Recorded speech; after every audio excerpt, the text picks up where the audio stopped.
Está começando Na Montanha, o seu podcast.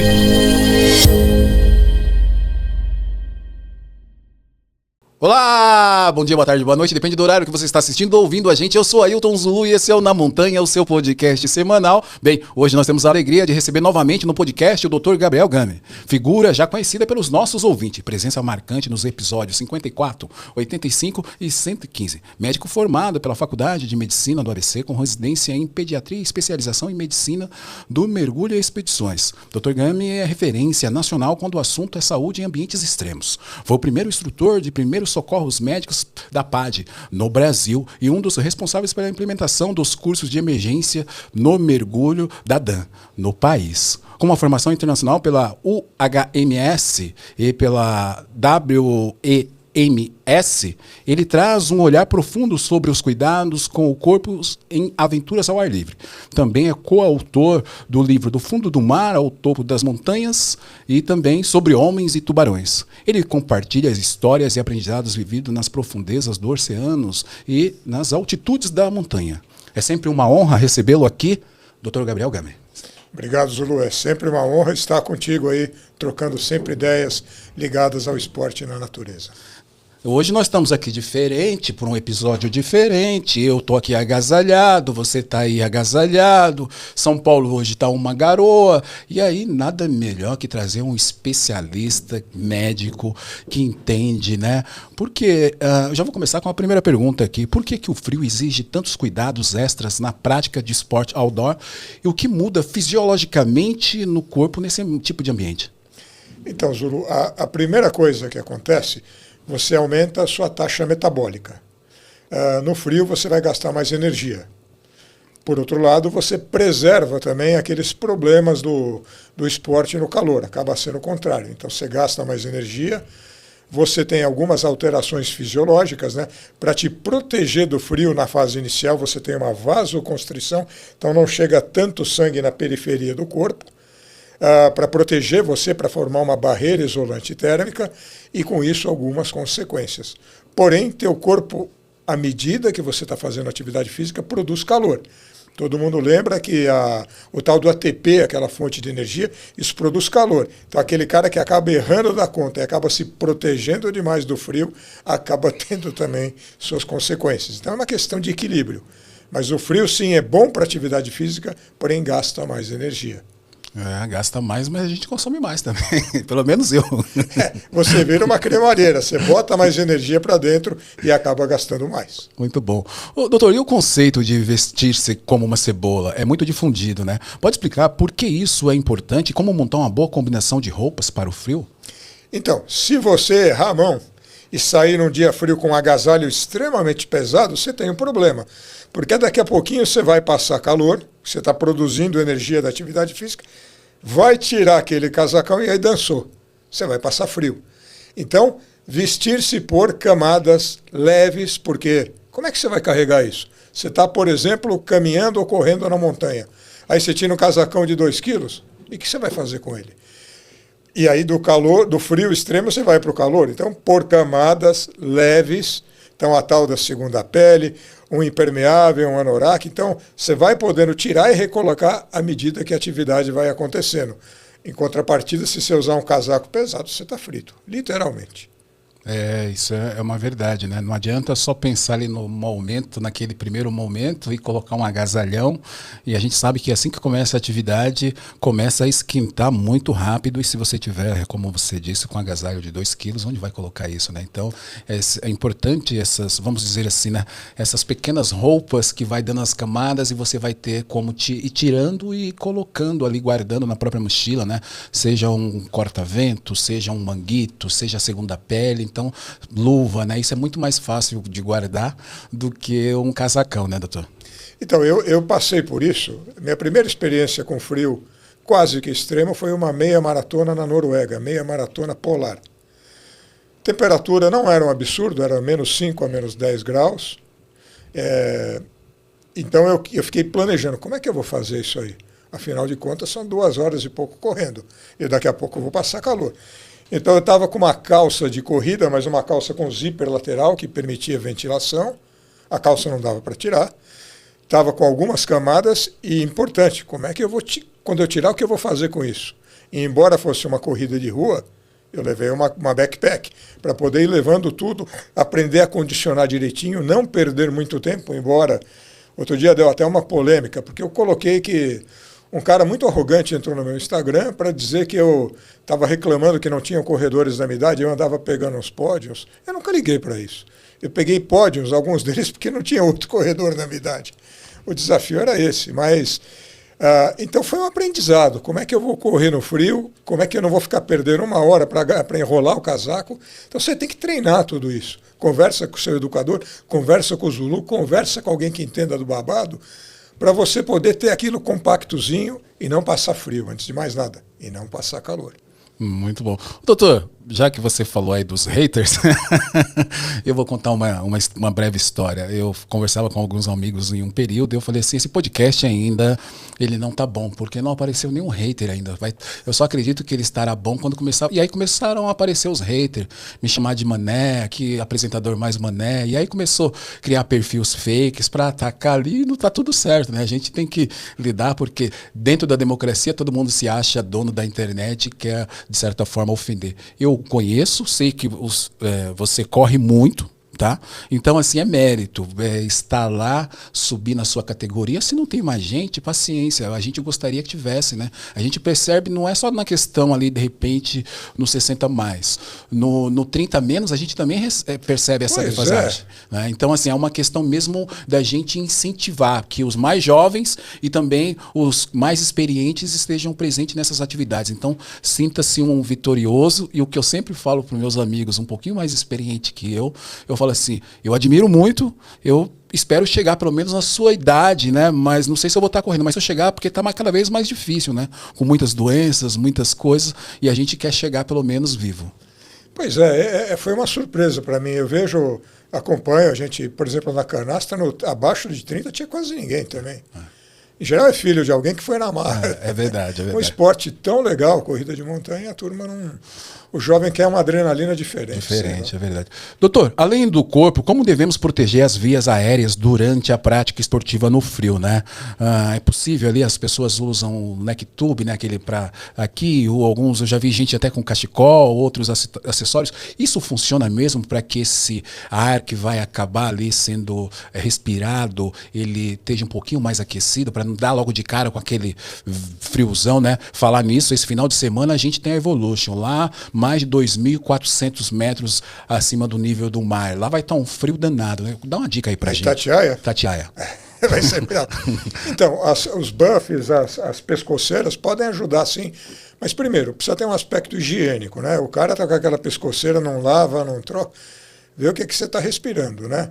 A outra coisa é cuidar das suas vias aéreas. Então, a boa hidratação. Uma coisa que eu não acreditava, e eu aprendi no curso de medicina polar, líquido quente, para manter as vias aéreas hidratadas e te aquecer por dentro. Porém, como é que você vai obter líquido quente, por exemplo, numa corrida de montanha? Então eu já vi até algumas estratégias que não são para isso e acabam funcionando. O cara usa a mochila com a camelback e cobre com o casaco por cima, tem um casaco por cima, para manter tudo um pouquinho mais quente. E numa prova que eu fiz, foi a Ultra Torres del Paine, tinha café. Pelo menos estava quente. Se era bom ou não, era outra história, mas pelo menos estava quente. Então, cuidar das vias aéreas é fundamental. Pode usar, sim, as polainas, só cuidado com a higiene. Polaina, não, desculpa. Os buffs, as pescoceiras, mas cuidado com a higiene disso, né? Negócio que está jogado, criando fungo, não é uma grande ideia. Eu tive na Ultra Fjord de 2019, tinha café, tinha ali uma sopinha, né? Mas deve ser melhor que a Torres del Paine, que não foi uma prova bem organizada. Né? A Ultra Fjord também não foi muito bem organizada também, não. Ali é o mesmo organizador, né? Não foi lá essas coisas, que a gente também está muito bem acostumado aqui no Brasil, né? Os nossos eventos, boa parte, a maioria deles, tem entregado grandes eventos, né? Eu ia até fazer uma brincadeira, você falou sobre, eu estava esse final de semana no Pico do Jaraguá, e eu tinha feito um vídeo falando sobre usar o anorak por cima da mochila, né? Porque ali você acaba quando você vai tirar, é mais fácil você colocar dentro da mochila do que ele tá por baixo da mochila. E esse final de semana estava muito frio no Pico do Jaraguá e eu estava com corta-vento. Só que aí eu coloquei a mochila por cima. Eu ia gravar um vídeo porque eu recebi algumas críticas, né, lá falando do anorak por cima da mochila. Eu ia falar que dessa vez eu estava protegendo a mochila do frio também, não só eu, né? Mas eu não quis. Os haters, né? Na verdade, o correto é você estar com a mochila por fora, mas tem momento para tudo. Exatamente. Doutor, agora vamos falar um pouquinho sobre esse período frio, né? Essa mudança de temperatura. Muita gente doente, seja com gripe, e aí a gente sabe que está tudo misturado, os sintomas é parecido com Covid, os sintomas é parecido com dengue, os sintomas é parecido com H1N1, né? Meu filho ficou aí mais de uma semana ruim e faz teste de H1N1, faz teste de Covid, faz teste de dengue, e tudo negativo, viu, doutor? Mas o corpo mostrava uma outra situação. O que eu tenho visto, doutor, e ainda em 2025, eu tenho um caso aqui dentro da minha própria assessoria que eu pedi para a aluna, ela relatou sintomas e eu falei, sem atividade, então, tá? Nas próximas 48 horas e vamos ver como que fica. E aí ela depois me mandou uma mensagem que ela fez 8 quilômetros mais 25 minutos de escada, porque precisava colocar aquilo para fora. E aí eu só respondi, ela falou, não briga comigo. Eu falei, não, eu não vou brigar, isso só me dá uma tristeza profunda de saber o que você está fazendo com o seu corpo. Ainda em 2025 as pessoas acham que correr com virose, gripado, com Covid, você vai estar expulsando o vírus. Fala pra gente sobre isso, doutor. Vamos lá. Primeiro, viroses respiratórias acontecem bastante no inverno, porque o frio atrasa os tais dos cílios, aquele movimento que é uma limpeza de dentro para fora, e ele acaba meio que paralisando esses cílios, e o indivíduo é mais propenso às viroses respiratórias. Além de tudo, você tende a ficar nos ambientes fechados, onde o vírus circula muito mais. Então elas são muito mais prevalentes. Me surpreende que algumas dessas viroses têm prevenção ou têm mitigação. Você pode mitigar ou prevenir com vacina, particularmente H1N1. E também para as crianças do vírus respiratório sincicial. Eu não vou entrar na polêmica da vacinação da Covid, porque é uma outra história aí, vai ter hater e lover e eu estou fora. Então deixa isso para você conversar com o seu médico. Mas eu não entendo alguém não vacinar para a gripe, que é uma vacina extremamente segura, anual, está no calendário, está incluída, é só ir no posto de saúde se vacinar. Gratuito. Ou se você não quer entrar na fila no posto de saúde, custa R$ 75. E eu garanto que o custo de tratar um H1N1 é muito maior. Como você mesmo disse, muita gente fica zoada por muito tempo. Muito tempo. Pode ser uma doença grave. E aí vem a história, o cara está entupido, eu vou desentupir treinando. Não faça isso. Você vai primeiro irritar as vias aéreas. Se você respira aqui 8, 10, 12, 20 vezes por minuto em condições normais, quando você está na atividade física, você respira muito mais. E em parte pela boca. E aí a filtragem vai para o beleléu. Então você pode piorar muito a sua virose respiratória, atrasar o tratamento. Além de tudo, você corre o risco de algo muito sério, que são as miocardites virais. Então você pode ter uma miocardite viral exacerbada pela atividade física. E aí vai aguentar as consequências depois, inclusive arritmias cardíacas, que vão requerer tratamento quando possível. Então, é perigoso. Extremamente. Eu conheço um caso de uma grande atleta que teve ali uma miocardite e aí a ablação não foi suficiente para acabar com os focos de arritmia e ela teve que colocar um mini desfibrilador, né? Um marca-passo com cardiodesfibrilador, pois é. E teve que diminuir muito a corrida e o médico atribui e acredita que tenha sido por uma virose mal curada aí, né? Pois é um perigo, a gente precisa estar atento a isso. O esporte não vai resolver sua virose, pelo contrário. Quando a gente fala particularmente da endurance, dos esportes de endurance, onde você fica muito tempo em atividade, você corre uma maratona, corre uma ultra de montanha, sua imunidade cai por alguns dias. Tudo que eu não quero é diminuir a imunidade de alguém que está com uma virose. Até a gente fala, você fala para os seus alunos, correu a prova, fica quieto uns 3, 4, 5 dias depois. E o cara está doido, ele quer fazer, ele quer treinar. Ele está suscetível, o bichinho está ali, ó. Estou pronto para atacar esse cara. Depois você quer ver uma coisa muito comum? O cara com herpes labial depois de uma prova. Por que o herpes, que é o bichinho que está instalado nele, por que o herpes vai estourar depois da prova? Porque caiu a imunidade. É verdade, a imunidade está lá embaixo, né? São tantas perguntas que vai surgindo enquanto você vai respondendo. Voltando na questão da vacina, da vacinação, né? Aí você falou sobre Covid, mas pós-Covid há uma resistência muito grande para as outras vacinas, que era algo comum na nossa vida, na nossa rotina, né? A gente ia pro posto de saúde desde criança e tomava as vacinas. A gente vê hoje uma resistência muito grande porque acabaram polarizando, né, essa questão da vacina e muitas pessoas têm ficado doentes.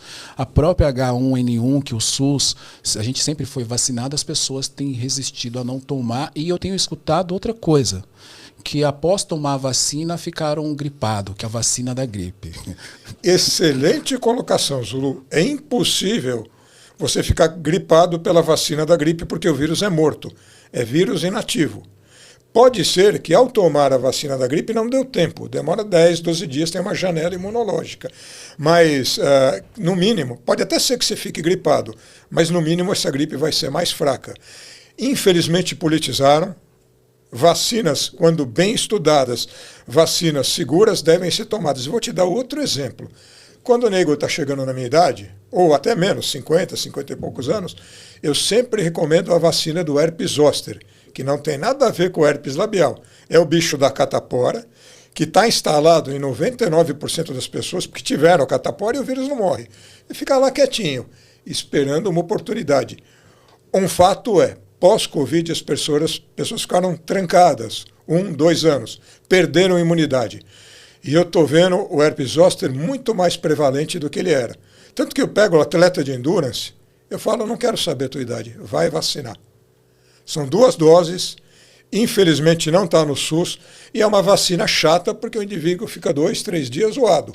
Dor no braço, pode ter efeitos, mas é melhor ter esses efeitos colaterais do que pegar o bicho. Pegar o bicho não, do que o bicho resolver dar notícia para você depois de uma prova. Você vai ficar ruim por um bom tempo. É verdade, a gente precisa, né? Eu até pedi ali para você um tempo atrás para mandar para os alunos, né? Já tinha mandado um comunicado com o kit de primeiros socorros, e aí tem também ali um comunicado sobre vacinas, a importância, né, tétano, tantas coisas que as pessoas, a gente aprendeu, doutor, que o tétano era pegar alguma coisa enferrujada, né, achava que era só isso, que o tétano não dava no meio do mato, você tem um corte, né, e a importância de ter todas essas vacinas. Doutor, voltando na questão da imunidade, né? A gente sabe que as pessoas têm corrido bastante, cada vez mais. E aí, alguns casos de pré-prova de a imunidade baixar e ter esse quadro viral, e como você falou também, pós-prova. Existe uma maneira da gente minimizar isso, tanto no pré quanto no pós-prova, porque a gente não quer ficar doente de jeito nenhum, nem no pré, nem no pós. Se for no pré pior, porque a gente sabe que tem uma prova ali na frente, né? E no pós, quer mesmo dar continuidade aos treinos mais leves, mas se ficar doente, sabe que vai ficar um período, e é necessário, né, doutor, que pare esse período e não faça, né? Então, você como educador e como assessor desses atletas, no pré-prova, em primeiro lugar, diminuir. Chegando numa prova, dá uma diminuída. Come bem, trata de comer bem, se precisar suplementar, suplementa. Existem alguns suplementos que podem ajudar a sua imunidade, não vão fazer milagre, não. Não vou entrar em detalhe, aí você conversa com o seu médico, com o seu nutricionista, mas existem alguns suplementos que podem ajudar, mas o importante é não entrar em overtraining, porque cai a imunidade, dormir bem, e se vier a virose, tratá-la logo. Algumas delas, como H1N1, tem tratamento.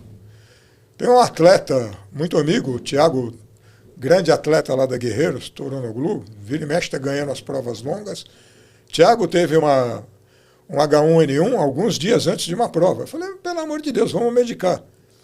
2 dias antes da prova ele me liga, estou zerado. Eu, ufa, porque eu não sei se ele ia de qualquer jeito para a prova. Eu, cuidado, prova de 70, 80 quilômetros. Então tem tratamento. Algumas das viroses você consegue diminuir o ciclo viral com tratamento. Agora, manteve a virose, meu amigo? Não é hora de fazer aquela prova. No pós-prova, de novo, dá uma atenção à hidratação, à sua alimentação. Sair de uma corrida de 80 quilômetros, vou para uma balada. Você vai pegar uma virose. Deixa a balada para outro dia. Tome seus cuidados, quer dizer, alimenta bem. Dorme bem. Pô, eu sono, eu não tenho sono, não importa, descansa. Porque uma das coisas que o atleta deixa de lado é dormir.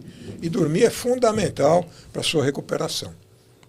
Eu costumo dizer que a performance vem aí, né? Não é no treino. Você dá o estímulo, você precisa da alimentação e precisa do descanso, né? Acaba sendo uma pirâmide com os 3 lados iguais. Eu vejo muita gente priorizar o treino e negligenciar tanto a parte da alimentação quanto a parte do descanso. E aí o objetivo acaba não sendo ali alcançado, porque eu falo que isso é mais um desgaste físico do que você está aumentando a sua performance e melhorando ela. Porque você não consegue dar nutrientes, substratos para o seu músculo e você não dá o descanso adequado. Você está só dando estímulo, vai chegar uma hora que é só desgaste físico e aí vem aquelas coisas que a gente acaba não querendo, que são as lesões, né, doutor? Então, você vê aquela frase que eu ouço muito dos meus treinadores, menos é mais, muitas vezes. Muitas vezes você tem que treinar menos, comer melhor, dormir melhor. Aí o cara faz o contrário. Ele treina mais, come menos, resolve emagrecer 15 dias antes da prova. Péssima ideia. Emagrecimento exagerado leva à perda da imunidade também. Então, perda de 10, 15% do peso está uma queda razoável. E agora que nós estamos na moda das canetas emagrecedoras, eu tenho nada contra a caneta emagrecedora, só ela leva a um emagrecimento extremamente rápido e isso leva à queda de imunidade. E leva a massa magra junto. O cara não treina, ele acha que qualquer emagrecimento rápido demais, vai músculo pro lixo. Vai massa magra pro lixo e aí você perde.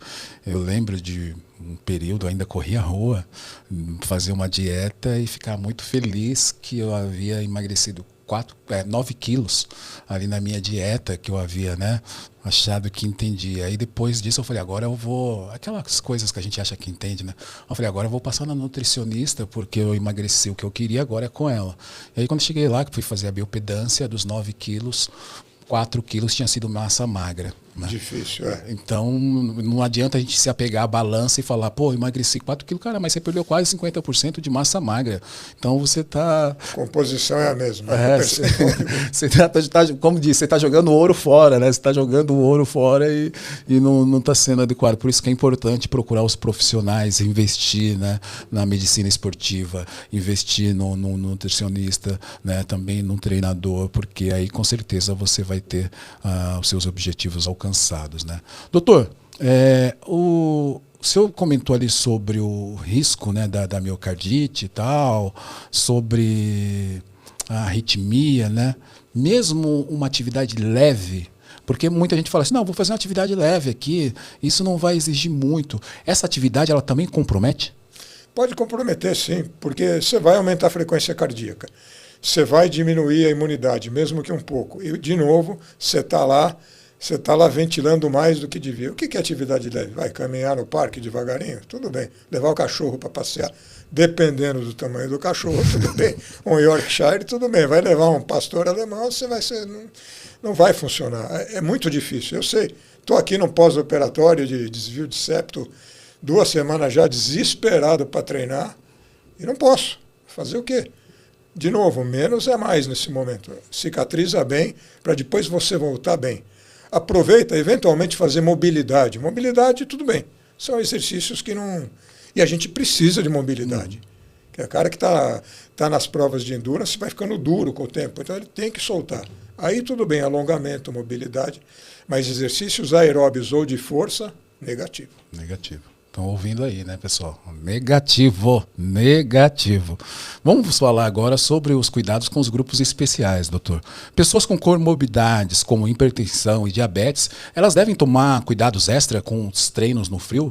E quais seriam essas recomendações? Então, nós estamos falando, você falou particularmente de 2 grupos especiais, onde o frio per se pode alterar a pressão arterial. Essa vasoconstrição pode levar a vasoconstrição. Os vasos se contraem para proteger a perda de calor. Você tem mais sangue no centro do corpo, a sua pressão arterial sobe. Pode haver uma desregulação da pressão arterial. Então, o indivíduo hipertenso que vai para a altitude, para o frio, a gente fala, olho na sua pressão. Se precisar aumentar o remédio, aumenta. A gente faz uma orientação prévia quando ele faz uma viagem dessas. E o diabético também, ele vai gastar mais energia para manter a temperatura. Pode haver uma desregulação do açúcar, da glicemia. Hoje em dia é muito fácil. Levar um aparelho de pressão não é tão simples, mas dá. Está cheio de aparelhinho portátil de pulso. Para o diabético, hoje em dia, eu estou até arrependido com uma atleta que eu falei para ela, ela teve uma hipoglicemia numa corrida, falei, leva o aparelhinho. Hoje em dia você cola o sensor aqui no braço e ó, é só encostar o iPhone ou qualquer celular e medir seu açúcar e tomar as medidas adequadas para não ter uma... Porque o aumento do açúcar não mata ninguém na hora. A queda do açúcar pode matar. É melhor o diabético até comer mais do que menos. E depois ele ajusta lá com a medicação, etc. O esporte por si só vai gastar mais energia. Então tem que ficar atento nessas condições. Bem interessante isso. Eu mesmo fiz essa burrice, Zulu. Fui na farmácia outro dia, eu sou pré-diabético, né? Comprei o aparelhinho. Porque eu tinha umas fitas que estavam lá ainda e o aparelho já tinha estragado. Aí um amigo meu falou, o que você está fazendo, Gabriel? Compra logo o Libre, que comprar fita, não sei o quê. Eu não quero ficar nessa neurose toda hora. Eu controlo muito bem o meu açúcar, então nem precisava. Gastei dinheiro à toa. Porque numa corrida de montanha, na minha próxima longa, eu vou monitorar durante a corrida e ver se isso tem a ver com a minha performance, com a minha energia durante cada momento da prova. E muito provavelmente tem. Ah, com certeza deve ter, né? Mas isso que você falou, entre vários pontos interessantes, que não vai ser o mais açúcar, né? Que vai ser o perigoso, vai ser o menos, né? Que pode levar ali a uma situação mais grave. Isso é importante falar porque eu escuto, né? Eu escuto muito alguns atletas ali pré-diabéticos ter esse medo do açúcar, do carbo durante a prova. E aí, nesse caso, você ter essa carbofobia pode ser mais perigoso do que você ficar sem, né, doutor? Não tenha sombra de dúvidas, Zulu. Hipoglicemia, pouco açúcar, pode matar. Não precisa ser diabético, não. Não precisa nem ser pré-diabético. Alguém que está fazendo a dieta da folhinha verde por um mês pode cair duro. Eu trabalhei anos numa academia, o Projeto Aqua, muitos anos atrás, e eu estava lá na escola de mergulho. Vira e mexe, alguém da ginástica caía duro, e eles já sabiam que os instrutores de mergulho eram treinados em primeiro socorro, já corriam lá.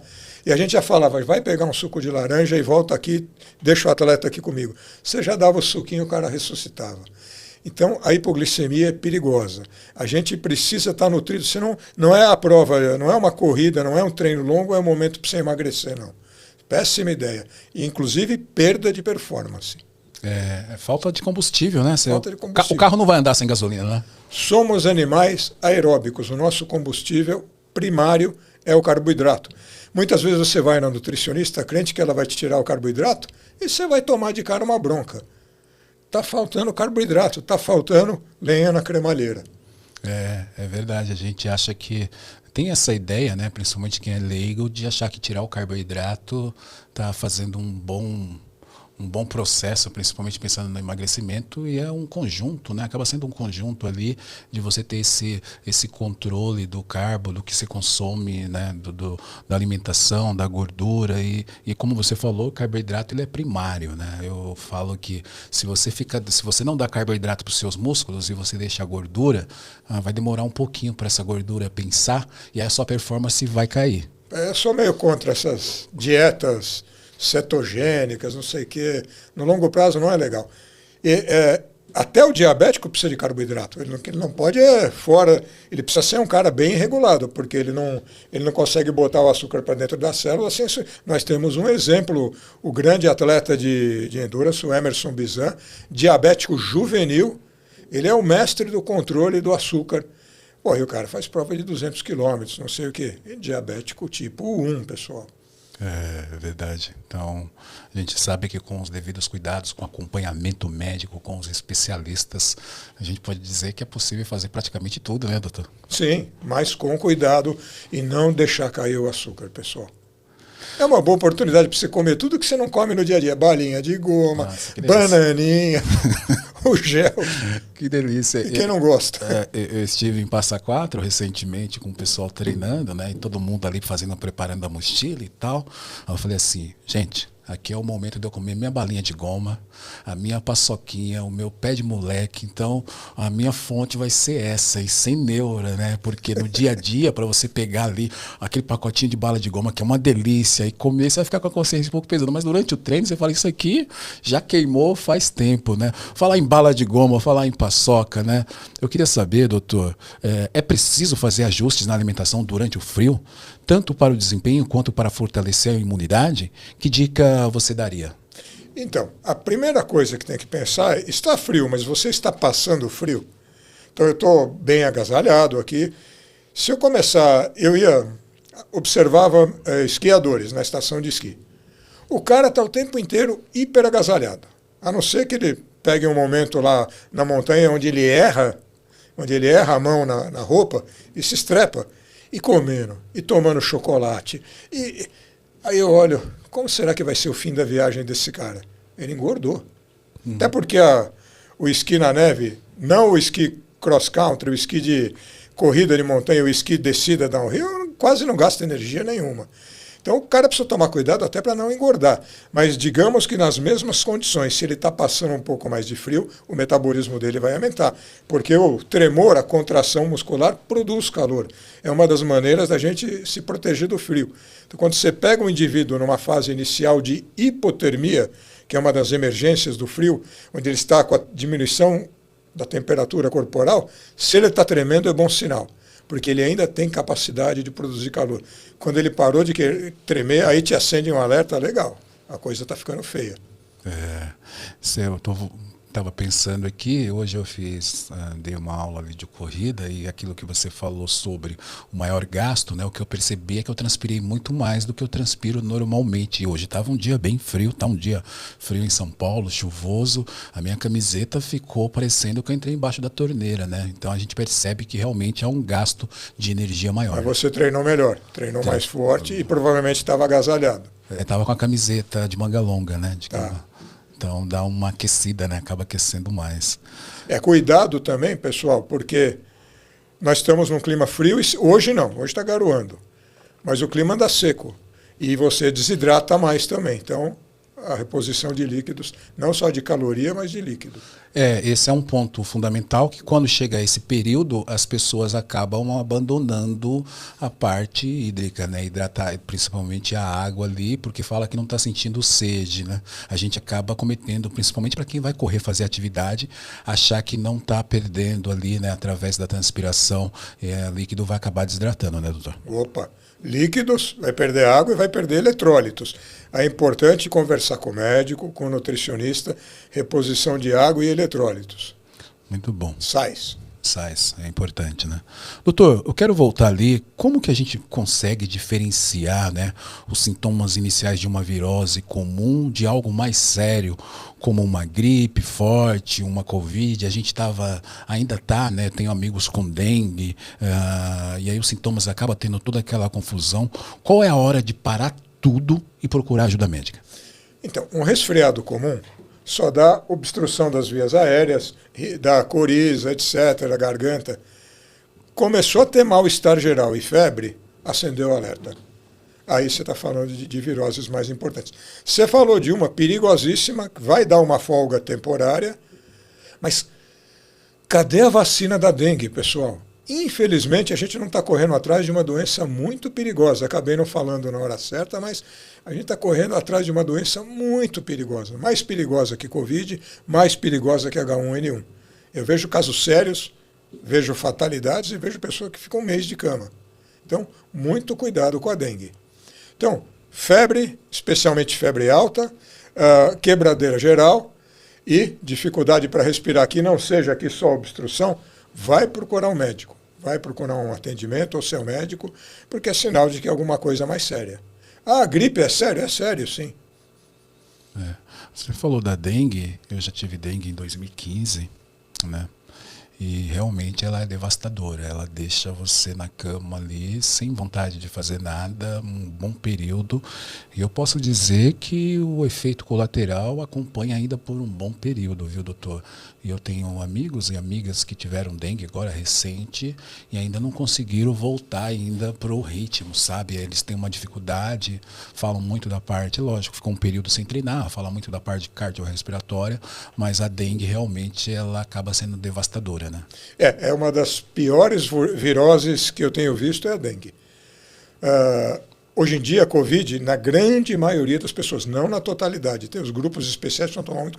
A Covid está passando quase como um resfriado. Uma ou outra pessoa tem um quadro mais sério. A gripe é a gripe. E a dengue é o capeta. É o capeta disfarçado de vírus.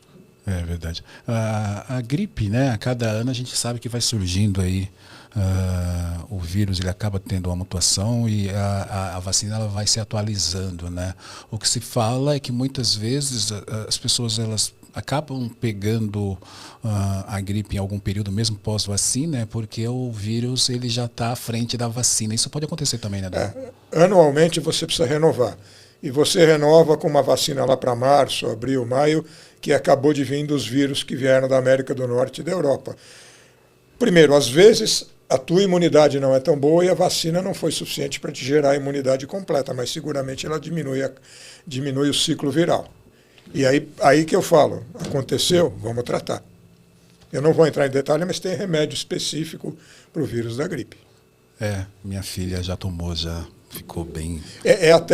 Eu esqueci, mas se você, por exemplo, você está num pré-prova e está teu filho, teu cônjuge, alguém está gripado do seu lado em casa, existe a dose profilática desse remédio, mas converse com o seu médico a respeito. Eu já usei 2 vezes porque eu estava minha filha estava lá gripada e eu desesperado que 3 dias em diante eu tinha prova. Eu vou tomar. É duro. Doutor, eu vou sempre voltar nesse tema aqui, né? Hoje eu tinha que dar aula e aí peguei o carro e aí meu medo de pegar o metrô com aquela quantidade de pessoas nesse período, justamente de fugir do vírus. A verdade é essa. Você acredita que ainda é interessante o uso da máscara em situações como essa, de pegar um coletivo, um metrô, um próprio ônibus? Porque hoje eu só quis usar o carro para tentar fugir do vírus e espero que tenha fugido. Então, Zulu, é uma questão que a resposta não é clara até hoje. Eu vejo muita gente que vai para embarcar no avião de máscara, vai no metrô de máscara. A questão é que o uso correto da máscara, primeiro, qual máscara, que tipo de máscara, a tal da N95, etc. E os outros cuidados, porque você segura no guarda-mancebo, lá nos apoios do ônibus, do metrô, e bota aquilo no rosto. No celular, no próprio celular. Então, quanto é a eficiência da máscara? Não sei. Se puder evitar o ambiente lotado, melhor. Essa é a melhor prevenção. Mas eu acho que se a pessoa se sente mais confortável, deve usar sim. Eu ando com um tubinho de álcool ali, spray, que é para sempre estar passando na mão, porque é exatamente isso. A gente coloca a mão onde que muita gente colocou a mão na boca, colocou a mão no nariz, contaminou ali o ferro, né? Contaminou a maçaneta. Então eu estou sempre passando, eu sou o rei do álcool. Então, um infectologista falou logo depois da Covid que os hábitos iam mudar, que as pessoas iam parar de se cumprimentar. Não aconteceu nada disso. Eu levo minha filha para o treino de taekwondo dela toda terça-feira. Termina o treino, todo mundo suado pra caramba vem me cumprimentar. Caramba, será que eu vou ser mal educado? Eu saí pela tangente e acabo cumprimentando todo mundo, já corro para o andar de baixo e lavo a mão. Precisa, né? E aqui eu também penso, né? A gente precisa sempre pensar quem está em casa, né? Então, a minha mãe ali, 72 anos, então está sempre em casa, é uma pessoa que teoricamente estaria protegida, porque não tem muito contato, mas a gente acaba levando essa carga viral para dentro de casa, muitas vezes não se manifesta na gente, acaba se manifestando numa pessoa mais idosa, no caso da minha mãe, da minha tia, do meu pai, né? A gente também precisa ter esse cuidado, porque acaba sendo uma proteção. A gente vai ali para a questão da cebola, né? da roupagem, a gente também deveria ter essa roupagem para proteger quem está em casa, né, doutor? E você falou de outro grupo especial, que por si só, mesmo que a pessoa idosa não tenha doenças, comorbidades, ela tem perda da imunidade, a diminuição da imunidade. Essa pessoa tem que estar muito mais atenta às vacinações e aos cuidados gerais de higiene para prevenção de viroses. E você, Você não quer ser o vetor e um dia ter uma desgraça na sua família e ficar... Tudo bem, você não tinha como saber que você estava com o vírus. E você vai ficar carregando aquela corrente lá com fantasminha por anos. É verdade. Quais os itens de primeiros socorros para quem vai praticar esportes outdoor no frio que você recomendaria, né? E ali eu estou pensando no kit de primeiros socorros, mas aí eu volto também lá na vestimenta. Proteger a cabeça, doutor, é importante? Então a gente perde por volta de 30% do calor na cabeça e pescoço. Então o gorrinho, né? A pescoceira, eu acho importante. Além disso, que você deve... Aí eu vejo o cara vai para a inspeção quando as provas fazem, todas deveriam fazer, uma inspeção detalhada do kit que o cara está levando. Será que ele tem o cobertor de alumínio? Será que... Eu sempre levo o bivac, aquela mini barraquinha de emergência. Eu não quero saber, prova de 15, de 20, de 30, de 50, e se eu me perder? Se eu tiver que passar a noite no alento? Os caras... A maioria das provas que eu participo, eu vejo estrutura muito boa e o limpa-trilha, né? O cara vai limpar a trilha para ver se... Mas se você se perdeu longe da trilha, quem garante que o cara vai te achar? Quanto tempo vai demorar para ter um alarme aí para alguém te achar? O celular pode não pegar. Então, um bivac desse tamaninho, não sei se que eu posso falar, Kailash importa um, bacaninha, baratinho. Então, sou fã da turma da Kailash. Então, levar o bivaczinho, não pesa... 20 gramas aquilo, pelo amor de Deus, é a sua vida que está em jogo. E você, vou dar um escondido nesse equipamento, não vou levar. Pelo amor de Deus. A luva, às vezes a turma fala de uma segunda muda de roupa, aí a coisa já fica mais pesada, mais... E uma coisa que eu uso particularmente, eu tenho dois daqueles patches que você abre, dá uma amassadinha e ele esquenta. Seriam para a luva, seriam para o pé, mas que na verdade eu tenho aquilo no kit de primeiro socorro, posso até colocar na minha vestimenta se acontecer uma emergência. É o tipo de prevenção que é necessária, que eu falo que você está investindo na sua própria segurança e na sua vida, né? Porque a gente acaba achando que é carregar peso, está carregando peso e não é, né? Isso pode salvar uma vida, né, doutor? Você vê o ciclista que quer ter uma bicicleta de R$100 mil e o capacete que é que é pior que o pinico que o filho dele, quando era bebê, usava. Você acha que não tem uma inversão aí? Não é importante? A gente falou bastante sobre primeiros socorros no episódio 115, porque a gente falava ali do El Cruce, né? Então você acabou falando, e a gente está falando, falava ali de baixa temperatura, né? Então isso também que você falou de ter uma segunda muda de roupa é importante, principalmente para provas longas, né, doutor?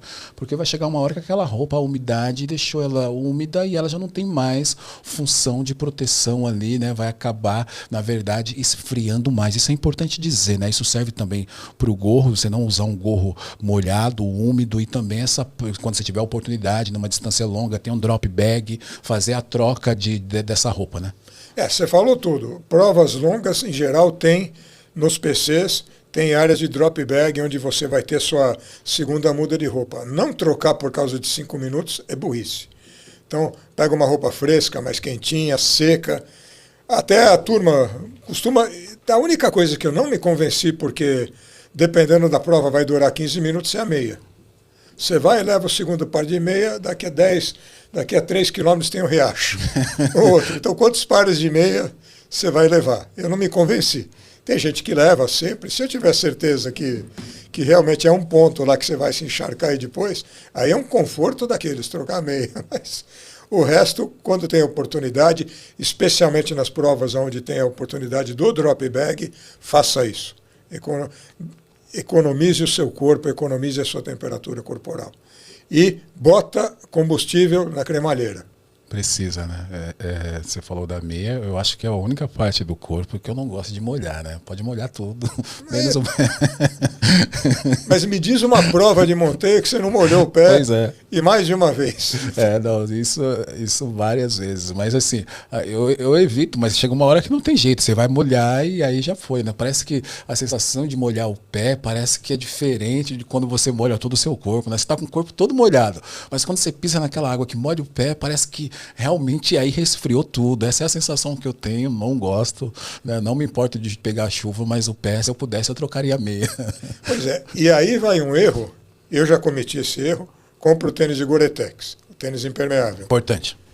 Molhou o tênis, porque entrou por cima, não adianta. Se você entrar pela canela, já era. O tênis só protege da chuva e de coisas muito rasas, e aí a água ficou dentro do seu tênis. Vira uma canoa. Vira uma canoa. Mau negócio. Vai no que é simples que funciona.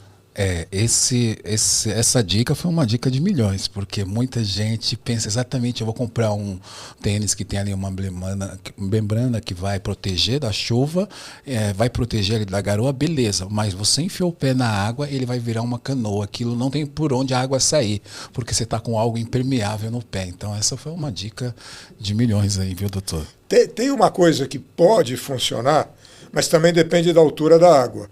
Eles chamam lá na Inglaterra de vapor socks. Eu fui fazer o curso de medicina polar e aprendi. É você enfiar um saco plástico impermeável, pode até usar esses de pedicure, só que ele tem que vir alto e ficar preso aqui perto do alto da panturrilha. Agora, eu nunca usei na corrida de montanha, já usei em bike. Por que eu nunca usei na corrida de montanha? Porque tem prova que você passa acima do joelho. E vai encharcar do mesmo jeito. E aí pior. É verdade, não tem... a gente que é da montanha, vamos dizer assim. O pé está calejado, essa que é a verdade. A gente não está batendo muito bem da cachola e não tem esses perrengues, eu acho que é o que a gente gosta, né? Eu lembro de uma das Indômitas ter muita lama, e aí o Gustavo Nogueira, o organizador, recebeu várias mensagens do pessoal reclamando, falou assim, se tiver lama o ano que vem eu não volto mais na prova. Eu falei, olha, por mais que eu entenda que não seja tão seguro, eu gosto da lama, eu gosto da chuva, eu gosto desse ambiente, sabe? Eu acho que acaba remetendo a gente ali na época de criança, né? Pois é, aí você me pergunta por que os jovens não fazem corrida de montanha. Falar que não tem adrenalina. Tem bastante. E na Indomit, que é a capa do meu livro aí, você vê pelo barro que tinha lama. Eu queria saber como que ficou essa camiseta aqui, viu? Porque... Tive que comprar outra azul. Essa aqui. Eu acho que não tem... Vamos fazer propaganda. Não tem homo que resolva não isso resolveu. Aqui, né? Até quando eu comecei a treinar, eu treino com 2 assessorias, quando eu comecei a treinar com a Guerreiros, camisa preta. Eu olhei para o André, falei, pô, André, num dia quente isso aqui é um inferno. Essa camisa... Gabriel, você já viu como fica uma camisa branca nos nossos treinos? E os treinos deles, o cara gosta de uma lama. Aí eu falei, vamos de camisa preta. É verdade. Doutor Gabriel, o assunto está muito bom, acho que foi bem pertinente falar sobre aqui tudo que a gente passa nesse período de frio, os cuidados, a gente não deixar de ter esses cuidados, né, para a gente continuar correndo, porque você está aí praticamente mais de 2 semanas parado por uma cirurgia, mas eu falo que é muito ruim quando a gente para por alguma doença, por alguma outra, porque a gente gosta tanto, né? Eu falo que, principalmente eu que estou aqui nesse momento agora, 2 semanas sem dor, agradecer também você, a equipe do Dr. Michel ali, da Escola Polo de Medicina do 7, né, que cuidaram da minha cervical, o pessoal da Fisio Esporte também, da fisioterapia, o Alan, todo mundo, e a gente é tão ruim quando a gente não pode praticar aquilo que a gente gosta, da semana passada para cá eu tenho caminhado e rindo sozinho, porque eu falo assim, eu não acredito que eu estou sem dor, né? Então a gente precisa tomar esses cuidados, porque se a gente não tomar esses cuidados e deixar de fazer aquilo que a gente gosta, eu acho que fica um momento depressivo, assim, contínuo, e é bem ruim, né, doutor? Pois é, eu estou passando por isso, mas era planejado. Você passou, sua coluna te deu um trabalho do caramba, ainda bem que está de volta aí às trilhas, e realmente o esporte é saúde e saúde mental, todo mundo esquece da saúde mental, e quanto a atividade física, particularmente no nosso caso, deviam ter inveja da gente, porque o outdoor é legal demais, é natureza, é esporte, todo mundo, Gabriel é maluco, né? Vem olhar esses visuais que a gente tem, associa isso à atividade física, é bacana demais. E paciência. As coisas muitas vezes são temporárias e você tem que vencer esse obstáculo. É verdade. Quem quiser ali passar com o Dr. Gabriel no consultório, onde que pode te encontrar? Eu estou em Moema, né? Você na Avenida Moema 170, mas você me encontra no Instagram, Dr. Gabriel Ganmi, e pode marcar sua consulta. Se você preferir, também temos na Escola Paulista de Medicina um ambulatório de esportes de aventura. Importante que lá eu atendo junto com os residentes, porque é um hospital-escola, mas é um atendimento tanto à excelência quanto do meu consultório. Você esteve lá com o Michel, grande amigo, resolveu sua coluna. Então, a gente está aí nesses 2 ambientes para atender vocês, tirar suas dúvidas. E se tiver, eu não quero passar numa consulta, mas uma dúvida técnica ou médica, a gente sempre pode ajudar via Instagram também. E ele responde, viu? Ele responde. E eu tomei uma dor um tempo atrás que eu resolvi tomar. Estava na canastra, fazendo o ano passado a prova, e comecei a sentir uma dor no quadril, e eu nunca tinha tomado medicamento nenhum. E ali eu tinha alguns medicamentos, por isso que é importante ter um especialista para falar, esse medicamento é para isso, você toma para isso, que é um médico, né? E aí eu resolvi tomar um medicamento, e aí só depois eu falei com o Dr. Gabriel. Ele falou assim, por que você não falou comigo? Não era para ter tomado esse tipo de medicamento, tomava esse outro aqui. Então, às vezes a gente acha que o Dr. Google ensina alguma coisa e a gente faz tudo errado. É importante ter um especialista, né, doutor? Então, a gente, é óbvio que quando não puder medicar, melhor. Quando não medicar, é melhor. Porém, eu entendo, você está numa prova de 3 dias, vem uma quebradeira, então vou tirar o cara da prova. Não. Vamos ver se é possível. E se for possível, qual é o medicamento que não vai causar efeitos colaterais para ele? É isso que a gente tem que mitigar. Então, converse sempre com o seu médico a respeito. Não vai tomar da sua cabeça para não dar besteira. É isso. Doutor Gabriel, eu quero agradecer aqui a sua presença pela 4ª vez. Eu posso dizer que dentro das ações do podcast Na Montanha, você tem pelo menos aí já uns 30%. Opa.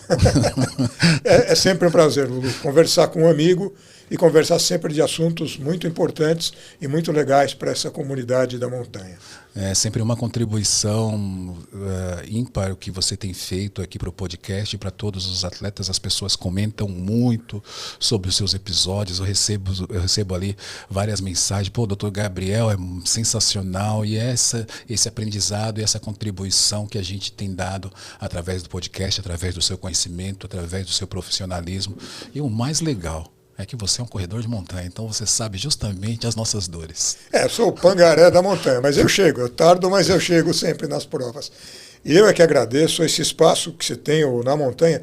Tenho encontrado atletas nas provas que vieram no seu podcast. É muito legal, quer dizer, você vê que se criou uma comunidade à volta do Na Montanha, e essa turma está se encontrando aonde interessa, que é na natureza. Verdade. Pessoal, chegou a hora de alongar a mente, abrir um livro, e a dica novamente aqui, a 2ª vez que eu indico para vocês, aproveitar que ele está aqui presente.